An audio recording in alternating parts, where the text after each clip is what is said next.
Hello दोस्तों, कैसे हैं आप लोग। मैं हूं प्रिंस सर और आप सभी का स्वागत करता हूं अपने छोटे से प्यारे से चैनल बूम बूम फिजिक्स पर। तो कैसे हैं आप लोग? बढ़िया। आज छुट्टी है, सारे लोग घर पे हैं, मजे ले रहे हैं, मम्मी के पास हैं। हैप्पी जीती है सब लोगों को, है ना। मम्मी से जो भी आशीर्वाद है सब दे दीजिएगा हमको भी, है ना। ओके, तो चलिए दोस्त, आज आप लोग चूंकि घर पे हैं, बहुत ऐश कर रहे हैं, तो मैंने सोचा क्यों ना आप लोगों के मस्ती में थोड़ा सा कलर डाला जाए और एक वीडियो आपके सामने पेश किया जाए। सारे लोग पूरा का पूरा वीडियो देखिएगा। ये यूनिक वीडियो होगा, थोड़ा सा अलग होगा, इसलिए क्योंकि बहुत सारे लोग इस टॉपिक को नज़रअंदाज कर देते हैं, इसलिए क्योंकि इस टॉपिक में उतना ज़्यादा मज़ा नहीं आता, है ना। लेकिन हम आपको फुल मज़ा के साथ इस वीडियो को आपके सामने लेके आएंगे। तो आज का जो टॉपिक है दोस्त, वो है प्रकाश की उत्क्रमणीयता, है ना। आइए मैं आपको थोड़ा सा रूबरू कराता हूँ इस टॉपिक से। 7वां नंबर लेक्चर है हमारा। इसके पहले 6 लेक्चर मैं अपलोड कर चुका हूँ आपके लिए। 6वां लेक्चर उम्मीद है आप लोगों ने देख रखा होगा। अगर लेक्चर नहीं देखा आपने तो पीछे जाइए और यूट्यूब पे टाइप कीजिए boom boom physics Prince sir, और सारा का सारा वीडियो आपके सामने होगा, है ना दोस्त। तो ऑप्टिक्स का लेक्चर नंबर 7, टॉपिक नंबर प्रकाश की उत्क्रमणीयता, अंग्रेजी में बोलते हैं रिवर्सिबिलिटी ऑफ लाइट। तो दोस्त, रिवर्सिबिलिटी ऑफ लाइट क्या है? इसके पहले वाले लेक्चर में मैंने पढ़ाया था प्रकाश का अपवर्तन। और दोस्तों, आपने प्रकाश के अपवर्तन में यह चीज देखी थी कि जब भी प्रकाशीय किरण किसी एक माध्यम से दूसरे माध्यम में प्रवेश करती है तो वह अपने वास्तविक मार्ग से थोड़ा सा विचलित हो जाती है, और इसी प्रक्रिया को हम लोग प्रकाश का क्या कहते थे? अपवर्तन कहते थे। कोई डाउट नहीं रह गया था उसमें। अच्छा, अपवर्तनांक वगैरह के बारे में भी चर्चा हम लोगों ने करी थी। तो आज का जो टॉपिक है प्रकाश की उत्क्रमणीयता, रिवर्सिबिलिटी। रिवर्सिबिलिटी का मतलब होता है रिवर्स से बना हुआ है ये, और रिवर्स जहां तक मुझे मालूम है आपको भी मालूम होगा, रिवर्स का मतलब होता है उल्टा। रिवर्स का मतलब होता है उल्टा। और भाई वही चीज है उत्क्रमणीयता का मतलब उत्क्रम। उत्क्रम मतलब उल्टा, अपोजिट, रिवर्स, वही चीज है। तो ये सर, इस रिवर्स का क्या मतलब है? इस रिवर्स से हम लोग क्या समझे, वही चीज समझाने आया हूं मैं आज।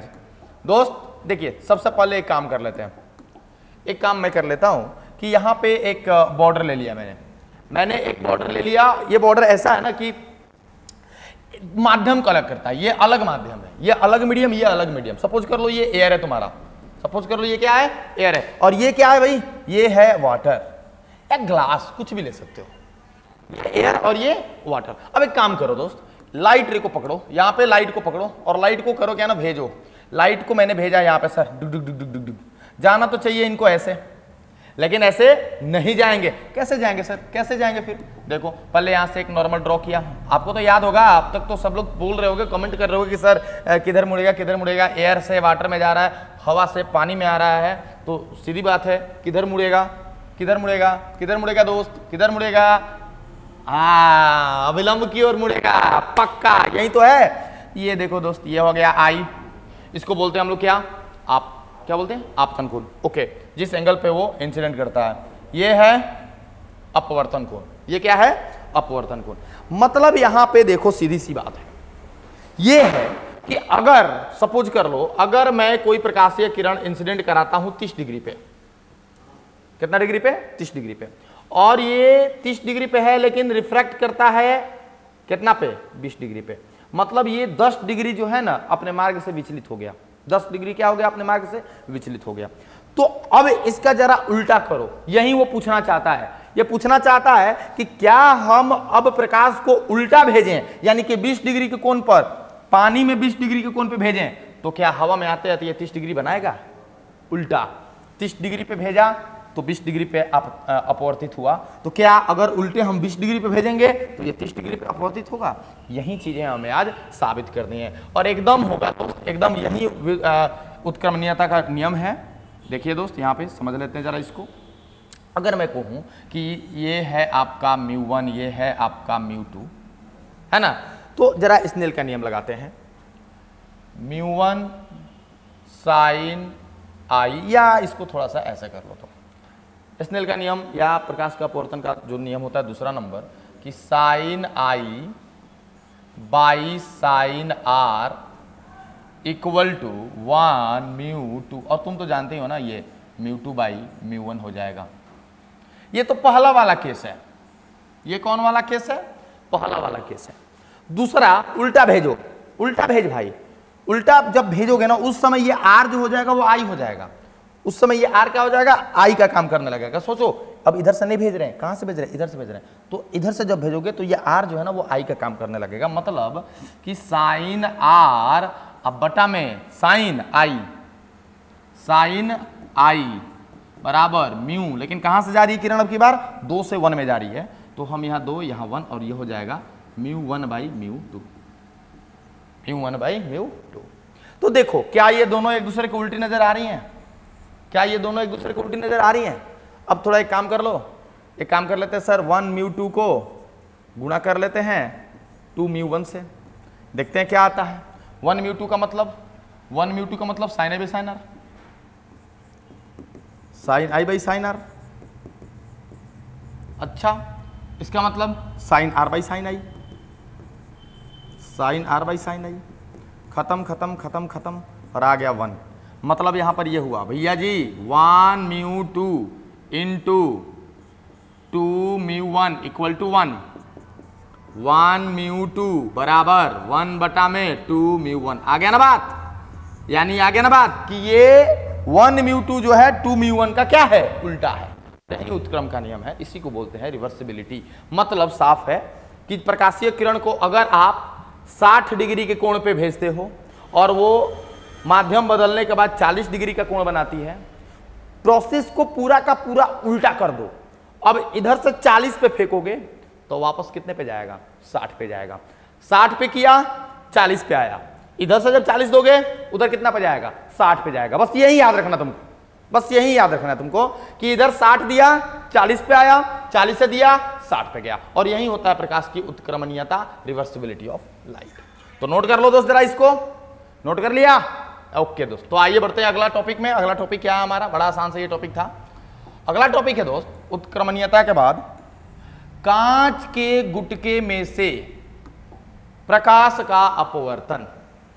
कांच का गुटका, कांच का गुटका मतलब होता है एक शीशा का स्लैब, बर्फ का टुकड़ा देखो वैसे ही शीशा का स्लैब, शीशा का स्लैब। चलो बना लेते हैं इसको। ये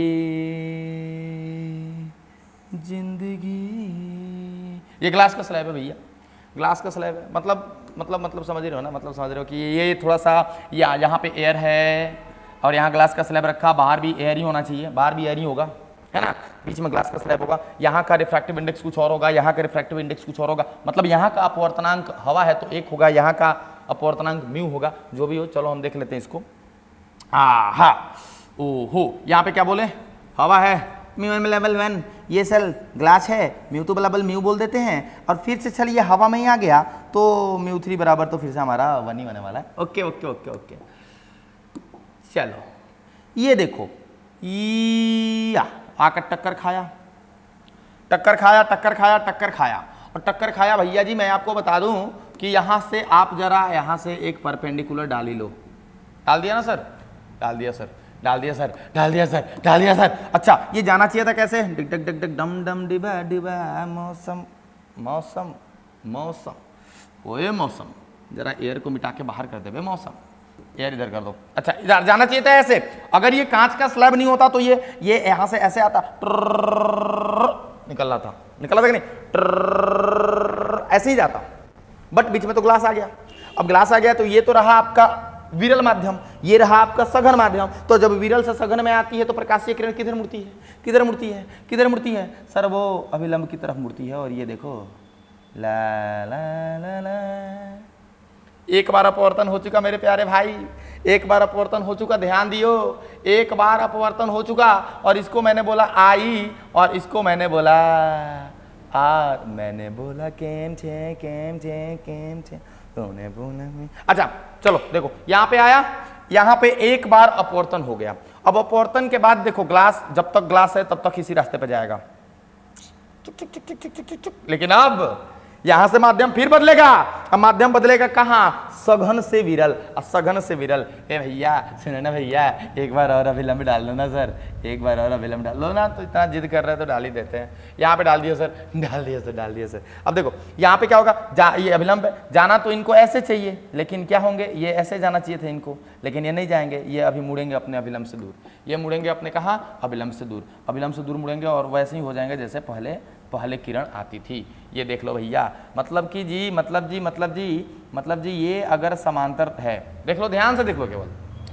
अब की बार यह वह कोण होगा जिस कोण पर किरण निकल रही है, इसलिए हम इसको दे देंगे ई का नाम मतलब इमर्जेंट, निर्गत कोण। कौन कोण? निर्गत कोण, इसलिए ई का नाम दिया हमने। अच्छा, ये नॉर्मल है, ये भी आपका नॉर्मल है, तो दोनों अगर 90-90 डिग्री पे है तो हमको लगता है कि ये दोनों समानांतर होंगे, और ये समानांतर होंगे तो एक बात बता दे प्यारे, ये अगर आर है तो ये तुम्हारा आर नहीं होगा का? एकदम होगा सर, एकदम होगा, क्योंकि समांतर किरणों के बाद ये एकांतर कोण की तरह बिहेव करेगा। ठीक है, तो आओ इसका नाम दे देते बिंदु P, इसका नाम देते बिंदु Q। बिंदु P पर फोटो समझ आ गया? जी सर आ गया। बिंदु P पर क्या कह रहा है कि μ1 sin I, देखते जाओ, μ1 sin I बराबर μ2 sin R।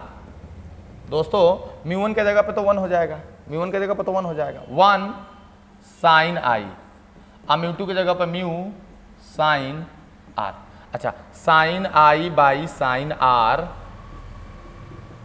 बराबर कितना आ गया? म्यू आ गया कि नहीं आ गया? बोल बोल बोल बोल बोल मोरे बोल बोल बोल बोल बोल। देखो sin I और ये sin R को कुछ sin I by sin R बराबर म्यू। अच्छा चलो एक काम कर लेते हैं सर, और क्या सर क्यू पे देखो ना, बिंदु क्यू पर देखो, बिंदु मेरी प्यारी बिंदु, प्यारी प्यारी बिंदु, बिंदु क्यू पे आ जाओ। मेरी प्यारी बिंदु क्यू पे जब देखूंगा मैं तो यहाँ पे ऐसा लगेगा कुछ तो हुआ है। अच्छा देखो ना, ऐसा करते हैं, मान लेते कि ये किरण ऐसे टुर जाती है ना, ऐसा करो, मानो ऐसे घूम रही, इसको माध्यम 1 मान लो, इसको माध्यम 2 मान लो, या इसको भी मान लोगे तो कोई खास फर्क पड़ने वाला है नहीं तुम्हारा। देखो यहाँ पे चलो कर लेते हैं, इसको माध्यम मान लिया हमने, तो ये μ2 है, μ2 sin R इक्वल टू μ3। देखो यहाँ पे थोड़ा सा ध्यान देना है, μ1 sin I बराबर μ2 sin R, μ2 sin यहाँ के लिए ये देखो, यहाँ का अपवर्तनांक, यहाँ का कोण, यहाँ का अपवर्तनांक, यहाँ का कोण, तो sin E है ना। μ2 कितना है भाई? μ2 कितना है? म्यू है। अच्छा μ2 कितना है? म्यू है। sin R देख लो, सब कुछ तुम्हारे सामने, sin R। μ3 कितना है? μ3 तुम्हारा 1 है, और sin E। अच्छा अब क्या किया जाए? sin R को उधर भेजा जाए, तो म्यू बराबर हो जाएगा sin E upon sin R। अब देखो जरा ये वाला इक्वेशन को देखो और ये वाला इक्वेशन को देखो, दोनों इक्वेशन को जरा ध्यान से तुम देखो। दोनों इक्वेशन को देखोगे तो तुमको कुछ दिखेगा। क्या दिखेगा सर? नोट कर लिए? पॉज करके नोट कर लो, तब जाके तुमको दिखा देता हूं मैं। ये वाला भी म्यू है और ये वाला भी म्यू है, तो क्यों ना ये वाली चीज को और ये वाली चीज को मैं बराबर कर दूं। चलो ना, कर ही देता हूं मैं, है ना, कर देता हूं। इधर का है sin I by sin R, sin I by sin R, उधर का कितना है? sin E by sin R, sin R से sin R खत्म, मतलब कि sin I बराबर हो गया sin E के, है ना। तो sin और sin खत्म करो, I बराबर हो जाएगा किसके? E के। I कौन है? जितना के कौन पे ग्लास स्लैब में इंटर कर रहा है, E क्या है? ये है जितना के कोण पे ग्लास स्लैब से निकल रहा है। ये दोनों आपस में बराबर होंगे, मतलब साफ है कि अगर कोई ग्लास का टुकड़ा है मोटा सा, तो अगर 30 डिग्री पे आप उसको इंटर कराओगे तो बाहर कितना डिग्री के कोण पे निकलेगा? 30 डिग्री के कोण पे निकलेगा। जितना पे आप उसको एंट्री कराओगे उतना के कोण पे ही बाहर निकलेगा। किससे? ग्लास से। ग्लास में, हवा से ग्लास में 30 डिग्री, फिर ग्लास में कहीं गया होगा और फिर ग्लास से जब हवा में आएगा तो कितना डिग्री? 30 डिग्री। यही मेन था यहाँ पे कहानी। समझ के बात को? क्या था दोस्त कि अगर तुम्हारा ये आपतन कोण 30 डिग्री है तो तुम्हारा निर्गत कोण भी 30 डिग्री ही होगा। स्पष्ट है दोस्त? ये पूरी बढ़िया से नोट करो। अगर इसमें कहीं कंफ्यूजन है तो टाइप कर दो नीचे कमेंट में कि सर मुझे दिक्कत है ना। उम्मीद है दिक्कत नहीं होगा। ध्यान से देखो, एक बार देखो, दो बार देखो और इसको बढ़िया से नोट करो, है ना दोस्त। तो चलिए इसी से रिलेटेड एक और टॉपिक है इसी में, जो इसको समझ लेते हैं जरा हम लोग। ओके दोस्त, अब चूंकि कांच के टुकड़े में से अपवर्तन हुआ है तो कुछ और भी चीजें हैं जो आपको दिखेंगी और एक बढ़िया सा सुंदर सा नाम आएगा और नाम है पार्श्विक विस्थापन। नाम क्या है दोस्त? पार्श्विक विस्थापन, लैटरल डिस्प्लेसमेंट। ये लैटरल डिस्प्लेसमेंट क्या है सर?